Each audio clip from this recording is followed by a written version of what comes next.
Bismillahirrahmanirrahim. My dear students, Assalamu alaikum. I am Professor Zahid Mahmood and I am here with next lecture of transition elements. तो बड़ा जैसे कि आपसे promise था कि हम ट्रांजिशन एलिमेंट्स को और S&P ब्लॉक एलिमेंट्स जो है और इनकी जो प्रॉपर्टीज़ का कंपैरिजन है इनको MCQs में कलेक्टिवली डिस्कस करेंगे। पर आज हम सबसे पहले ट्रांजिशन एलिमेंट्स का जो सिलेबस है उसको गो थ्रू करते हैं और उसके बाद फिर हम इनके जो रिलेटेड MCQs हैं उनकी लास्ट पे डिस्कशन करेंगे। चलते हैं ट्रांजिशन एलिमेंट्स के सिलेबस एंड लर्निंग आउटकम्स की तरफ।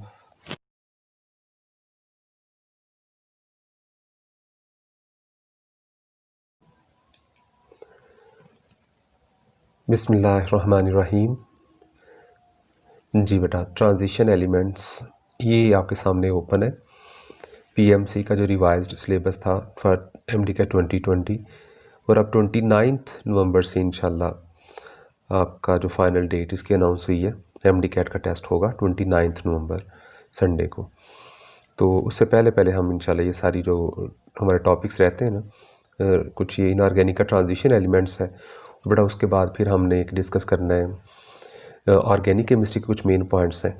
तो आज ट्रांजिशन एलिमेंट्स और इसके पीछे जो S&P ब्लॉक एलिमेंट्स वाला था इनके MCQs को और सिलेबस को गो थ्रू करेंगे।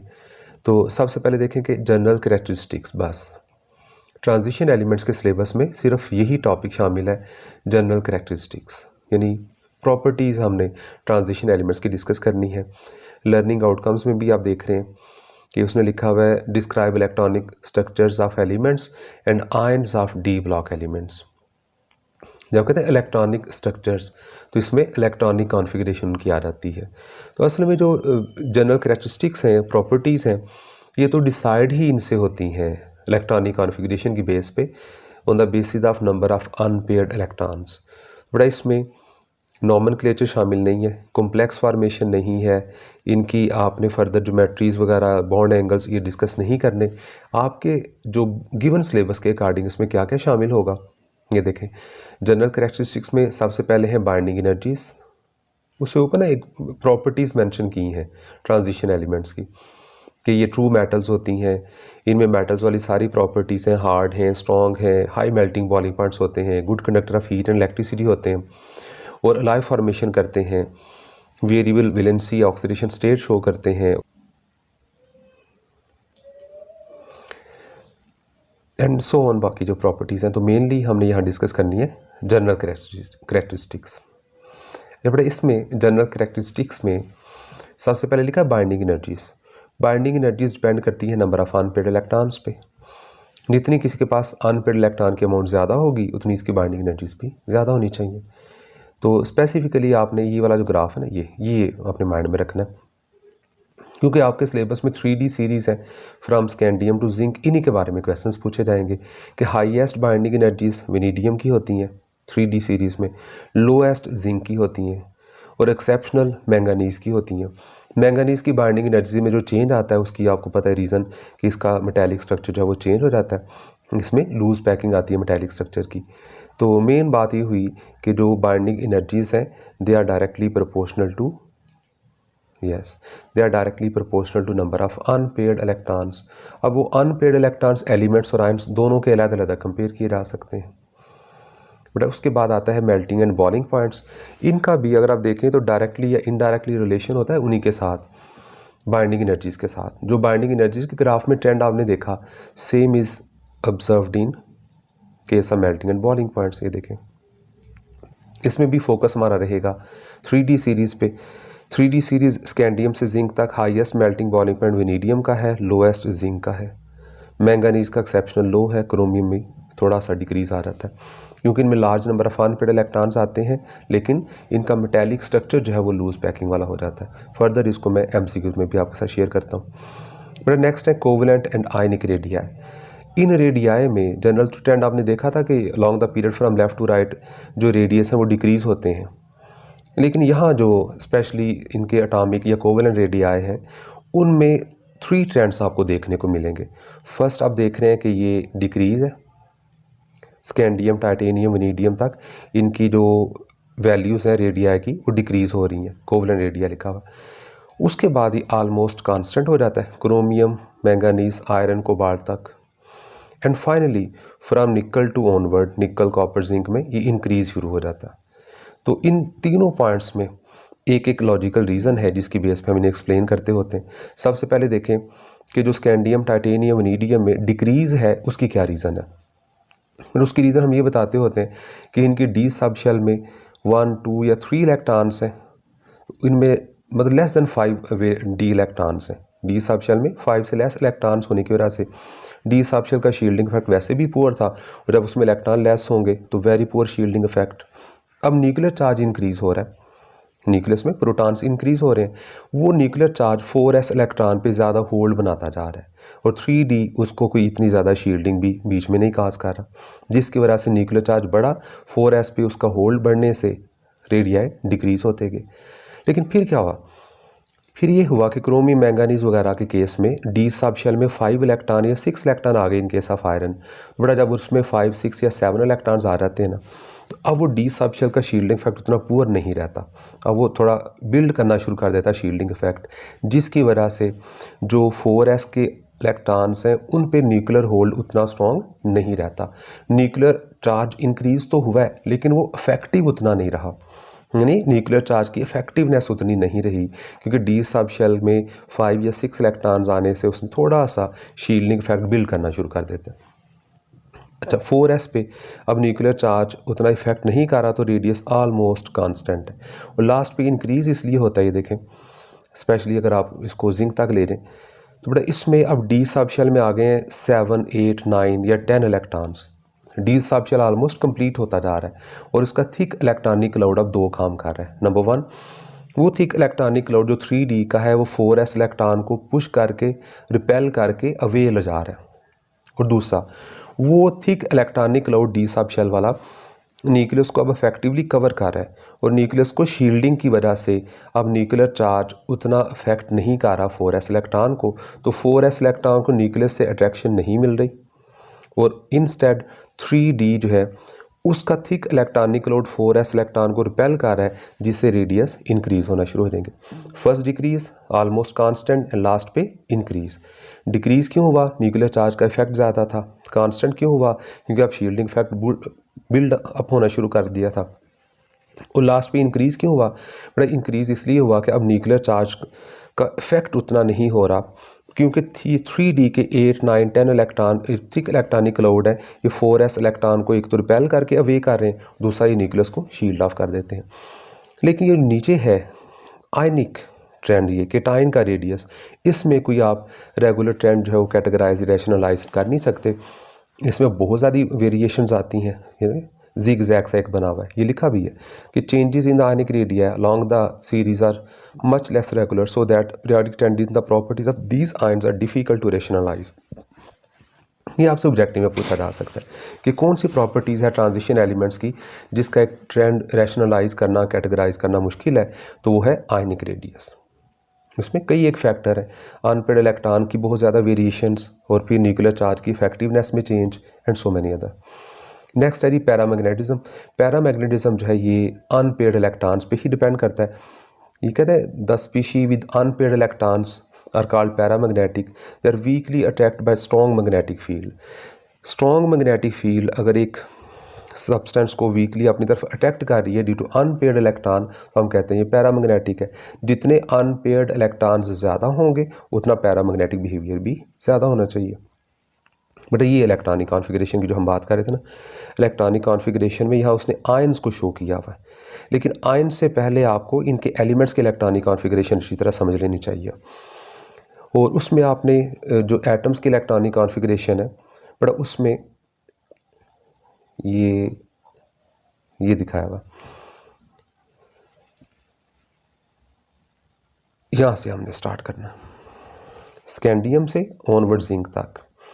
4s में 2 इलेक्ट्रॉन पहले चले जाते हैं क्योंकि 4s की n+l वैल्यू कम और 3d की n+l वैल्यू ज़्यादा होती है। पहले इलेक्ट्रॉन 4s में आते हैं, फिर 3d में जाते हैं। स्कैंडियम के 3d में 1, टाइटेनियम के 2, वनीडियम के 3, क्रोमियम के 5d में और 1 s में इलेक्ट्रॉन आता है। क्रोमियम में सॉरी वो एक एक्सेप्शन आती है because of the certain limit of stability associated with half field D subshell. D subshell जब हाफ फिल हो जाता है तो उसमें ज़रा ज़्यादा स्टेबिलिटी आती है, इसलिए 4s का एक इलेक्ट्रॉन 3d में शिफ्ट कर दिया जाता है इन case of chromium. Manganese, iron, cobalt. फिर कॉपर में एक एक्सेप्शन आती है, कॉपर में भी 4s2 3d 9 की बजाय कॉन्फ़िगरेशन होती है 4s1 3d 10, क्योंकि डी सबशेल जब कंप्लीट फिल होगा तो ज़्यादा स्टेबिलिटी आएगी। तो इसमें आपने एक जनरल रूल ये बना लेना है कि किसी भी एलिमेंट का, जो 3d सीरीज़ की बात करूँ, 3d सीरीज़ की, किसी भी एलिमेंट को जब हम 3d सीरीज़ में देखेंगे तो उसके डी सबशेल में कितने इलेक्ट्रॉन्स होंगे जो 20 से ऊपर वाले हैं। यानी अगर किसी का एटॉमिक नंबर 21 है उसके डी में 1 इलेक्ट्रॉन होगा, जिसका एटॉमिक नंबर 22 है उसके डी सबशेल में 2 इलेक्ट्रॉन होंगे।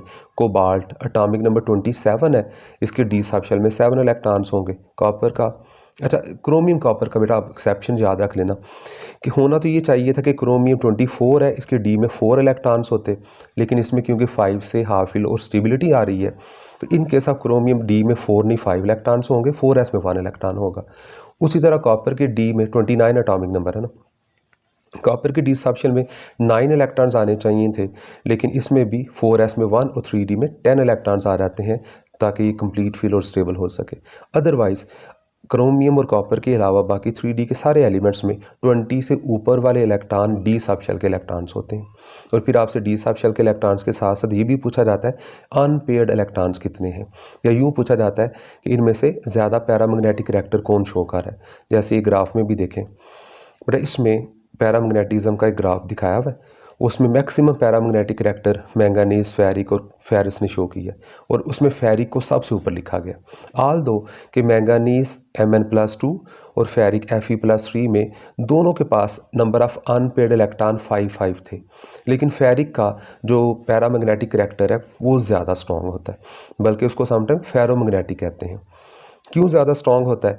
एक तो उसके अनपेयर्ड इलेक्ट्रॉन एक स्ट्रॉन्ग मैग्नेटिक मोमेंट जनरेट कर रहे होते हैं, बट दूसरा उसके मेटालिक स्ट्रक्चर में स्मॉल पैचेस होते हैं जिन्हें डोमेन्स कहते हैं। तो इलेक्ट्रॉन, अनपेयर्ड इलेक्ट्रॉन और डोमेन्स एक दूसरे के मैग्नेटिक इफेक्ट को सपोर्ट करते हैं, जिससे मिल के एक बड़ा स्ट्रॉन्ग मैग्नेटिक मोमेंट जनरेट कर लेते होते हैं। तो अनपेयर्ड इलेक्ट्रॉन तो मैंगानीज, फेरिक के बहरहाल दोनों के इक्वल थे, लेकिन ज़्यादा पैरामैग्नेटिक करैक्टर बल्कि फेरोमैग्नेटिक करैक्टर शो करता है फेरिक। अब इसमें स्कैंडियम भी डायमैग्नेटिक है और जो जिंक है ये भी डायमैग्नेटिक है, क्योंकि इनके पास कोई भी अनपेयर्ड इलेक्ट्रॉन नहीं होता।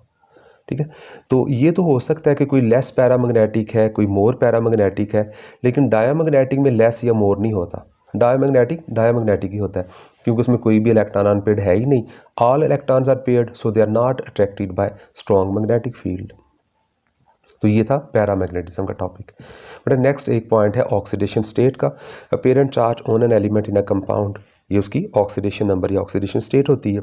जो ट्रांजिशन एलिमेंट्स हैं इनमें अनपेयर्ड डी इलेक्ट्रॉन्स की वजह से वेरिएबल ऑक्सीडेशन स्टेट होती है। सीरीज़ के स्टार्ट में, सीरीज जब शुरू होती है, सीरीज़ के स्टार्ट में +3 और सीरीज़ के एंड में +2 कॉमन ऑक्सीडेशन स्टेट होती है। यानी आप ये कह लें कि जो सीरीज़ का स्टार्ट है लाइक क्रोमियम तक, इसमें +3 ज़्यादा कॉमन ऑक्सीडेशन स्टेट है, और टुवर्ड्स एंड ऑफ सीरीज़ जैसे कोबाल्ट से ऑनवर्ड मूव करें तो इसमें +2 कॉमन ऑक्सीडेशन स्टेट है। शुरू में +3 इसलिए कॉमन होती है क्योंकि 3 इलेक्ट्रॉन को रिमूव करना ईजियर है। 4s के इलेक्ट्रॉन्स के साथ साथ d का इलेक्ट्रॉन भी रिमूव किया जा सकता है। लेकिन जब लास्ट पे आते हैं टुवर्ड्स एंड ऑफ सीरीज़ में, बिल्कुल ब्रीफ करके ना टू द पॉइंट ईजी करके बता रहा हूँ आपको, ताकि आप उसको इजीली लर्न कर सकें और जितना आपको रिक्वायर्ड है इस लेवल पे वो आपको पता चल जाए। बट इस केस में जो कोबाल्ट से ऑनवर्ड मूव करते हुए +2 ऑक्सीडेशन स्टेट है।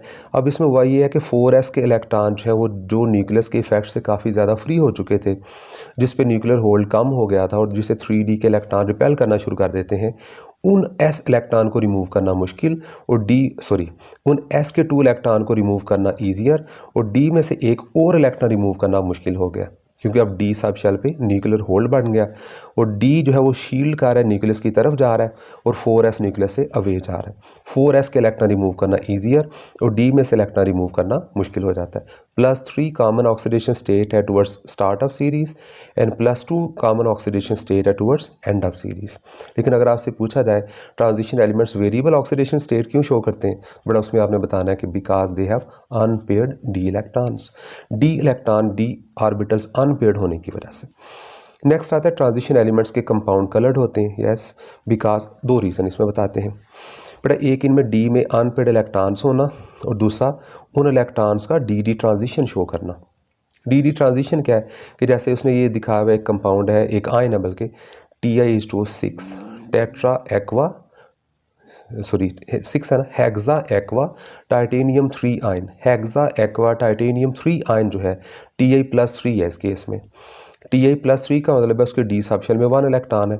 वो डी सबशेल का जो 1 इलेक्ट्रॉन है, अगर यह मूव देखें इस पे, जब वाटर ने लिगेंड्स ने बॉन्ड फॉर्मेशन के लिए अप्रोच किया तो रिपल्शन जनरेट की एक इलेक्ट्रिक फील्ड की वजह से।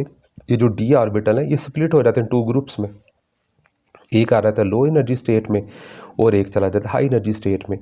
अब जो इलेक्ट्रॉन एक था वो लो एनर्जी डी ऑर्बिटल्स में चला गया, लेकिन फिर ये मूव करता है इधर, ये मूव करता है between orbitals of D subshell, इसे कहते हैं डी ट्रांजिशन। जब ये येलो लाइट ऑब्जॉर्व करता है तो ये हाई एनर्जी डी ऑर्बिटल्स में चला जाता है, वहाँ से रेड और ब्लू लाइट ट्रांसमिट करके वापस नीचे आ जाता है। यानी अगर आपसे पूछा जाए TiH2O6 titanium hexa aqua titanium 3 ion कौन सी लाइट ऑब्जॉर्व करेगा, आप कहेंगे येलो लाइट ऑब्जॉर्व करता है। रिलीज कौन सी करता है, ब्लू एंड रेड। और नज़र कैसा आता है, वायलेट।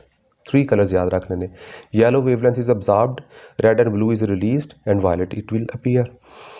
तो इसमें डिफरेंट ट्रांजिशन एलिमेंट्स के कंपाउंड्स का कलर डिफरेंट क्यों होता है, क्योंकि उनका न्यूक्लियर चार्ज डिफरेंट है, उनके डी ऑर्बिटल्स में जो स्प्लिटिंग होती है उसमें एनर्जी गैप डिफरेंट होता है, इसलिए डिफरेंट ट्रांजिशन एलिमेंट्स के कंपाउंड डिफरेंट होते हैं।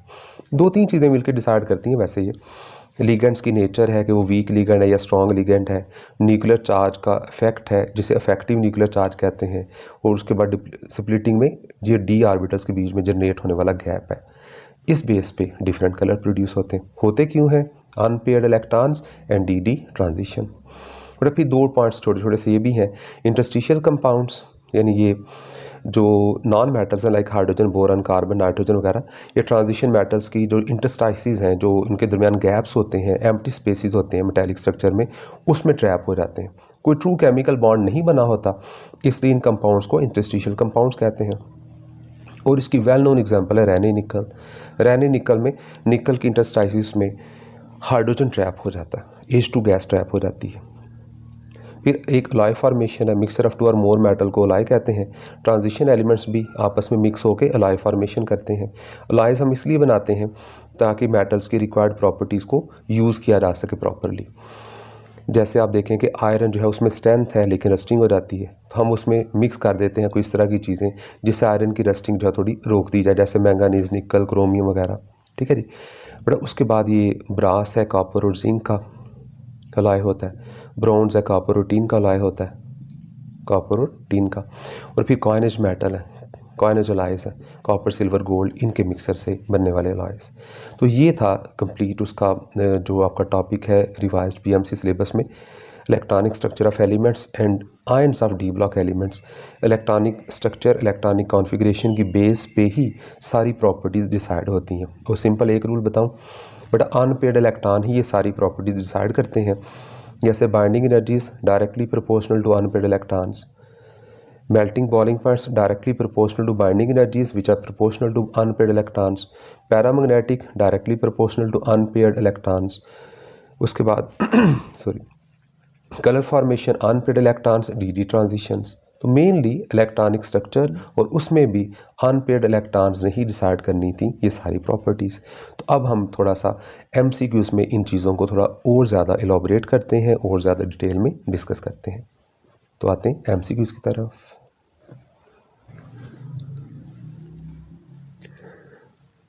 बिस्मिल्लाहिर्रहमानिर्रहीम।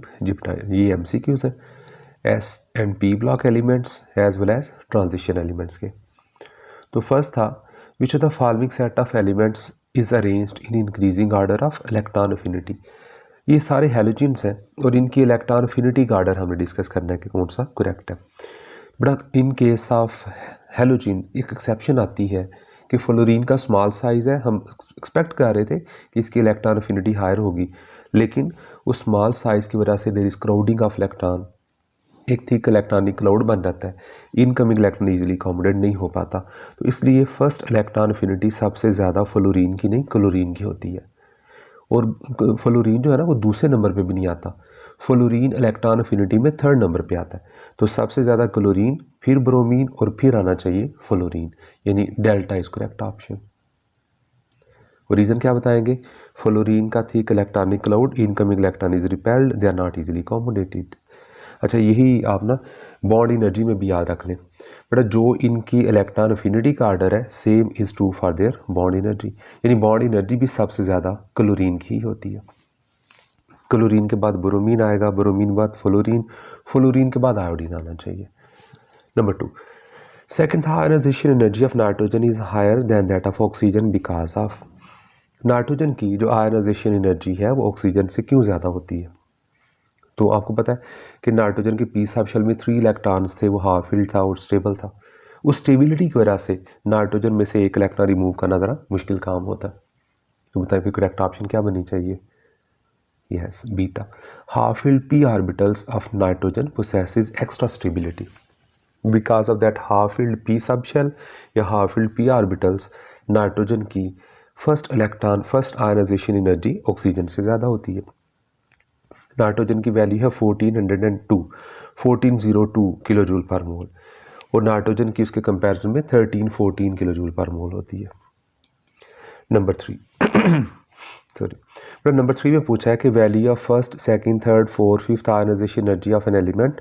आयनाइजेशन पोटेंशियल आयनाइजेशन एनर्जीज को ही कहते हैं। आर 7.1, 14.3, 24.5, 46.8 एंड 162.2 EV का the electron volts respectively the element is. अब देखें फर्स्ट, सेकंड, थर्ड, फोर्थ वैल्यू रीजनेबली एक ट्रेंड में इंक्रीज हो रही है, लेकिन जो फिफ्थ वैल्यू है वो आप देख रहे हैं कि एक्सेप्शनल हायर हो गई है। 46 के बाद 162 आ गई है। तो मतलब ये हुआ कि उस एलिमेंट के वैलेंस शेल में 4 इलेक्ट्रॉन्स थे सॉरी, वो 4 इलेक्ट्रॉन वो इजीली लूज़ कर देगा और फिफ्थ इलेक्ट्रॉन उसमें से रिमूव करना मुश्किल है। तो वो कौन सा एलिमेंट है जिसके वैलेंस शेल में 4 इलेक्ट्रॉन है? But that was silicon. Sodium की second ionisation energy exceptional higher होनी थी क्योंकि उसके वैलेंस शेल में 1 इलेक्ट्रॉन है। कैल्शियम की थर्ड आयनाइजेशन एनर्जी हायर होती है, एक्सेप्शनल हायर, और एल्युमिनियम की फोर्थ आयनाइजेशन एनर्जी हायर होती है। मतलब किसी एलिमेंट के वैलेंस शेल में जितने इलेक्ट्रॉन्स हैं उतनी उसकी आयनाइजेशन एनर्जी नॉर्मल ट्रेंड में होती है, और जब वैलेंस शेल इलेक्ट्रॉन रिमूव हो चुके हों तो फिर next ionisation energy value exceptional higher हो जाती है। तो नोबल गैसेस की कौन सी आयनाइजेशन एनर्जी एक्सेप्शनल हायर होगी? बिल्कुल बेटा, उनकी फर्स्ट आयनाइजेशन एनर्जी ही एक्सेप्शनल हायर होगी क्योंकि नोबल गैसेस स्टेबल है। हीलियम का ड्यूप्लेट और बाकी नोबल गैसेस के ऑक्टेट्स कंप्लीट है, वो तो एक इलेक्ट्रॉन भी लूज़ नहीं करना चाहते। तो नोबल गैसेस की फर्स्ट आयनाइजेशन एनर्जी भी एक्सेप्शनल हायर होगी। Number 4, fourth which the following statement is not correct. Alpha लिखा हुआ atomic radius increase with the increase in atomic number. चले बाकी ऑप्शन पहले बता दूं। बीटा है ionisation potential decrease down the group, ionisation energy down the group decrease होती है, यस, एटॉमिक साइज के इंक्रीज होने की वजह से। Shielding fact increase down the group, addition of new shells की वजह से शील्डिंग फैक्ट बढ़ता है लार्ज साइज ऑफ एटम की वजह से। इलेक्ट्रॉन एफिनिटी डिक्रीज, यस, अगर एटम का साइज लार्ज होता जा रहा है तो वैलेंस शेल जो फार अवे चला गया उसमें आने वाले इलेक्ट्रॉन को ज़्यादा अफिनिटी या अट्रैक्शन नहीं मिलती। एटॉमिक साइज का इलेक्ट्रॉन अफिनिटी के साथ इन्वर्स रिलेशन, एक्सेप्ट वो जो ऊपर एक्सेप्शन मैंने बताई है फ्लोरीन वगैरह की तो बड़े इसमें अल्फा ऑप्शन आना चाहिए। अब उसकी रीज़न बताएं।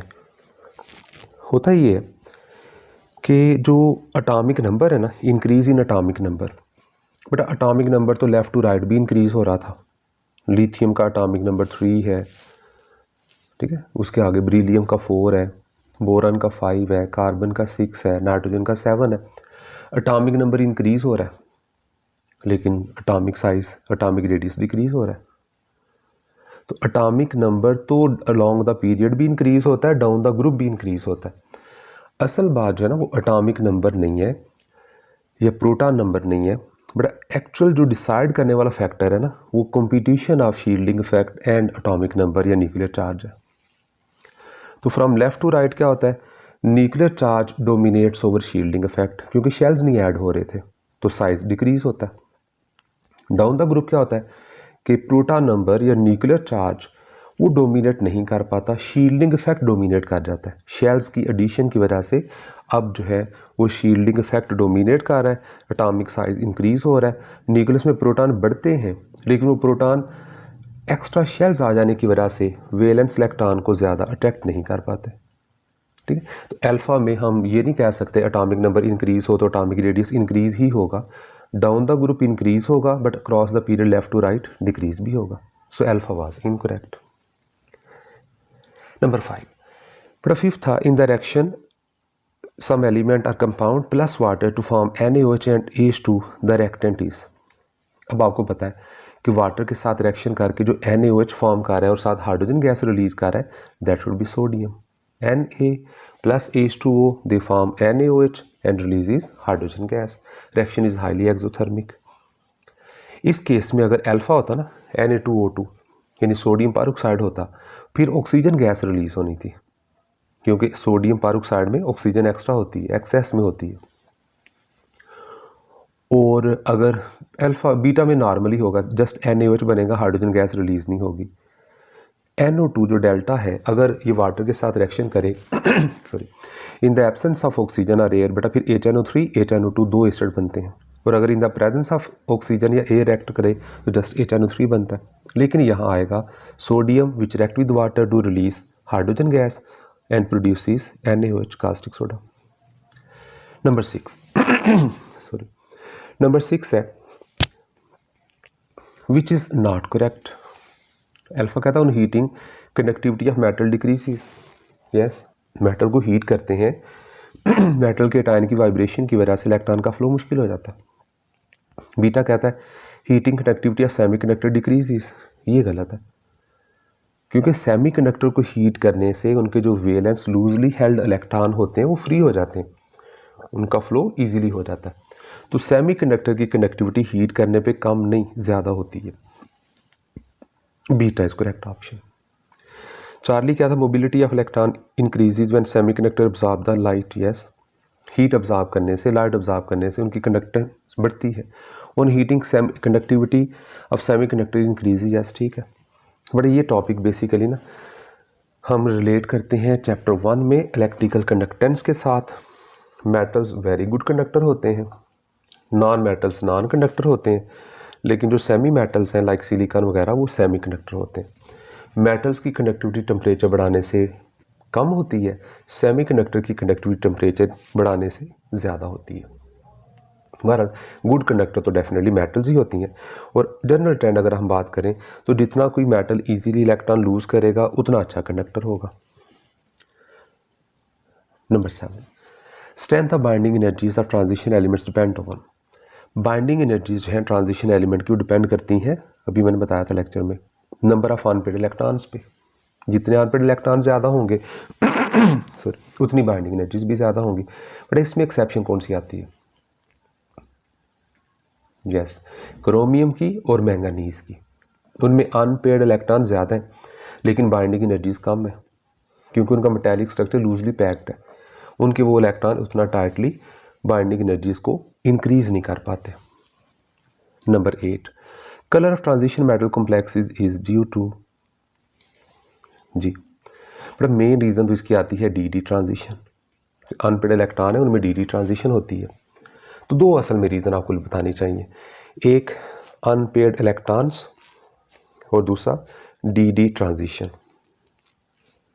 और वो स्प्लिटिंग जो काज करता है वो न्यूक्लियर चार्ज उस स्प्लिटिंग को कंट्रोल कर रहा होता है, और लीगेंड्स का अप्रोच उस स्प्लिटिंग को प्रमोट कर रहा होता है।